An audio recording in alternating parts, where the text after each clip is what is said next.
Can you be evicted during alert level 3 of lockdown? On the 1st of June 2020, South Africa moved to risk-adjusted strategy alert level 3 of the national lockdown. But what does this mean for tenants who simply cannot afford to pay rent anymore due to economic strain that saw job losses and salary cuts?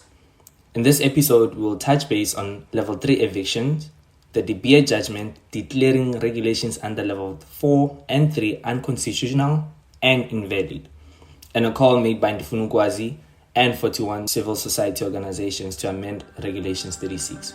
I'm your host, Zacharia Mashele.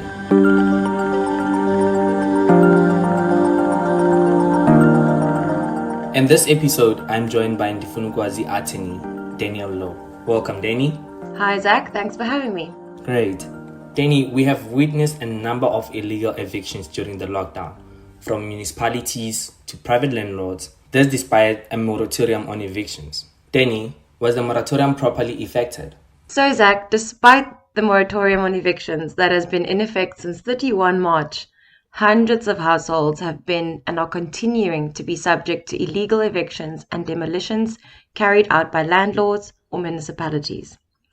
Over the lockdown period, the National Legal Request Hotline has seen approximately 214 requests relating to illegal evictions, and Ndifuna Ukwazi Law Centre has received around 128 direct requests. The reality is that these are only the ones we know of. As such, while the moratorium on evictions protects the rights of tenants against illegal evictions by providing a clear legal standard, landlords aren't always aware of the law, and even when they are, some choose to willfully break the law. A further problem is that the police also don't know what the law says and don't always effectively assist tenants to protect their rights to housing. Now that we have transitioned to alert level 3, can courts grant an eviction and under what circumstances? So the regulations dealing with evictions under alert level 3 are exactly the same as the regulations that dealt with evictions under alert level 4. So under level 3, courts can hear eviction matters and grant eviction orders only if it considers it just and equitable to do so. So in making an order, courts must always consider all the surrounding factors. These factors include the reason for the eviction, the personal circumstances of the evictees, especially if the household consists of the elderly, children, and people who are differently abled, and whether alternative accommodation is available. And importantly, courts must now also consider evictees' possible exposure to COVID-19 should they be evicted. So do we know the reasoning behind the relaxation of the moratorium? The minister, when she announced the lockdown level 3 regulations, stated that the reason behind courts now being allowed to grant eviction orders is that the income received through rental constitutes an important means of income for some people, i.e. landlords. This is an important consideration, especially given the devastating effects that the pandemic has had on people's incomes and livelihoods. But while we acknowledge the reality of these competing interests, we are concerned that the rationale is imbalanced and poses a risk of being abused to the detriment of many people who are facing the double threat of income insecurity and the resultant tenure insecurity. The minister's reason also does not address the potential eviction of those who have occupied land or buildings and where no rental is paid. For example, the case of the eviction of informal settlement residents. In response to the minister's reasoning behind allowing courts to grant eviction orders, we recommend that her department pay attention to the guidance note issued by the UN Special Rapporteur on the right to adequate housing. In this guidance note, she sets out certain practical steps that states can take to alleviate the rental and income shortfalls due to the effect of the pandemic. These measures include, first, that states adopt legislation which mandates that rent be recalculated by housing providers that caps the rent obligation of tenants to 30% of their monthly income, including any social benefits received. In states that have a system of housing benefits or social transfer payments to cover housing costs, the level of such benefits and eligibility criteria should be reviewed to ensure that tenants affected by the crisis do not have to pay more than 30% of their monthly net income on housing costs.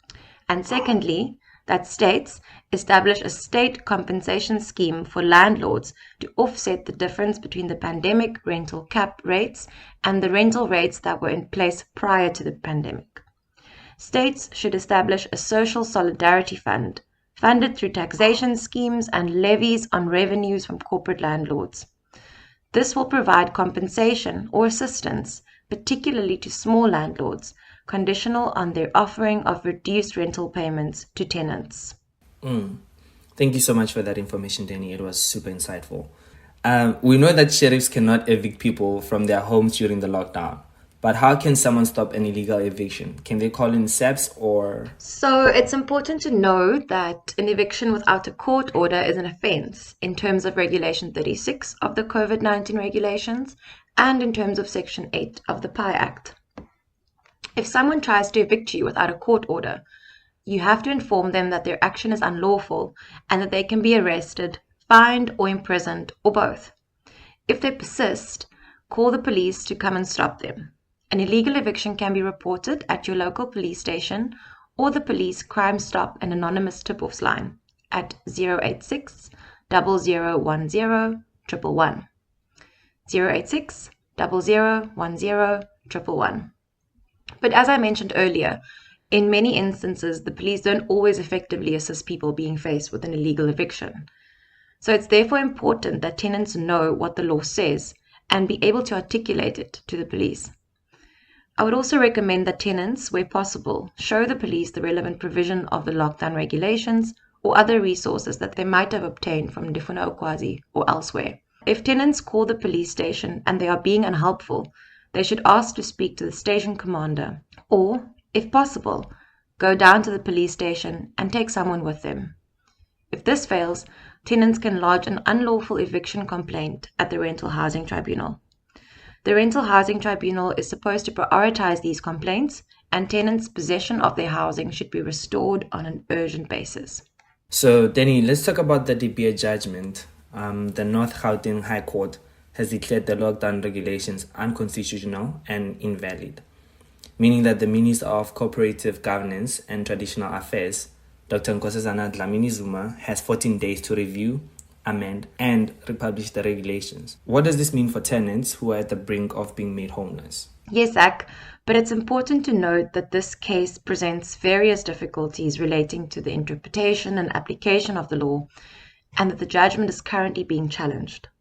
That being said, the applicants, De Beer and others, took the Minister of Cooperative Governance and Traditional Affairs to court on the basis that the lockdown level 4 regulations were invalid.